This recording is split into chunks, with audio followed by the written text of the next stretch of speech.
আমাদের কাছে যতটা ইনফরমেশন ছিল ইমিডিয়েটলি মানে যখন আমি যে খবর পেয়েছি আমি সবাইকে অ্যালার্ট করলাম দ্যাট এইভাবে একটা প্রোগ্রাম হতে পারে, সেটা তালা লাগানো নিয়ে ছিল অ্যান্ড ইট ওয়াজ এক্সপেক্টেড মানে যে প্রোগ্রাম ছিল that teachers will be there. এবার টিচারের সঙ্গে বাইরের লোক এসছে, এটা তো আমরা ওখানে যখন পৌঁছেছে কিছু লোক তখন আমরা কনফার্ম হয়েছি দ্যাট বাইরের লোকও আছে and during investigation we are sure outsiders were present. অফিসারের এগেইনস্ট অ্যালিগেশন বলা হচ্ছে ওর ইনজুরি গ্রয়েন এরিয়াতে আছে, চেস্টে আছে, ওর কানের উপর চড় মারা হয়েছে। ইয়ার ড্রাম যদি ওর ইনজুরি হতো তাহলে কে দায়ী থাকতো?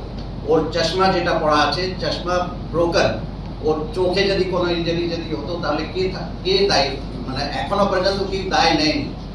মানে সব থেকে আনফর্চুনেট যেটা আছে পুলিশের अगेंस्ट অনেক কিছু বলা হচ্ছে, মানে বিভিন্ন রকম অ্যাডজেক্টিভ দিয়ে মানে বলা হচ্ছে, গুন্ডা আছে, ডেমন আছে, ডেমোনাইজড, ব্রুটালাইজড, অনেক কিছু ইউজ হচ্ছে। But so far not even a single word has been said against the persons who have caused injury to the police persons.